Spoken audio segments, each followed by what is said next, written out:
اس جو ہمارے خدا یسوع مسیح کا فضل ہمیشہ ہم سبوں کے ساتھ ہوتا رہے۔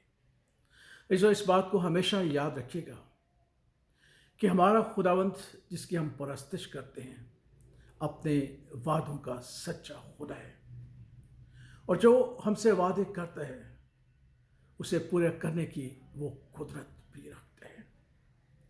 ہمارے خدا کا ہم سے ایک وعدہ ہے کہ ہم اگر اس کے ہاتھ کے تلے فروتنی سے رہیں تو وقت پر ہمیں سر بلند بھی کرے گا اور سرفرازی بھی بخشے گا۔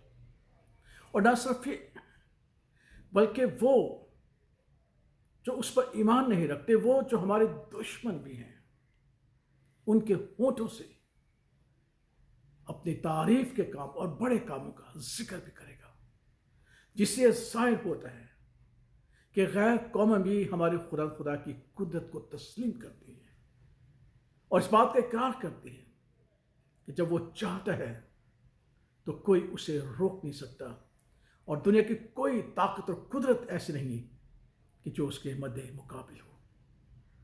اس تاریخ میں ایک بہت بڑا واقعہ ہے۔ اخویرس بادشاہ جس کی حکومت 127 صوبوں پر تھی اور ہندوستان ایک پورا صوبہ کہلاتا تھا، اس کے دور میں حامان ایک شخص تھا جو اس کے دربار میں عزت پانے میں وہ صحیح ٹھہرا اور بادشاہ اس کی قدر کرتا تھا، لیکن مردگی جو یہودی تھا اس کے سامنے نہیں جھکا کرتا تھا۔ اس نے ایک منصوبہ بنایا کہ میں صرف مردگی ہی سے کیوں انتقام لوں، کیوں بدلہ لوں، میں تمام یہودیوں سے انتقام لوں گا اور بدلہ لوں گا۔ اس نے بادشاہ سے کہا کہ قوم ہے جو خطرناک ہے ہمارے لیے، اور میں چاہتا ہوں کہ ایک حکم جاری کیا جائے کہ اس قوم کو ایک ہی دن میں نابود کر دیا جائے۔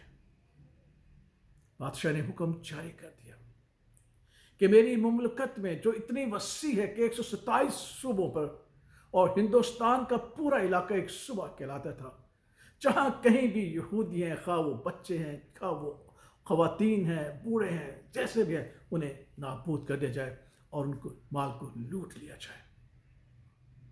لیکن ایسی تو خداوند تو پھر خدا ہے،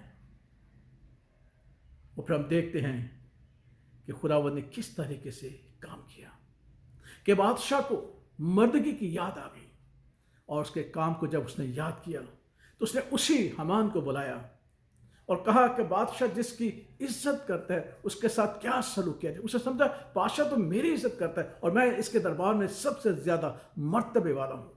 اس نے کہا اسے شاہی رتھ پر سوار کیا جائے، آپ کے لباس سے اسے آراستہ کیا جائے، اور یہ اعلان کیا جائے کہ ہر ایک اس کے سامنے جھکے۔ بادشاہ نے کہا ٹھیک ہے، چاہ اور مردگی کے ساتھ ایسا ہی کر۔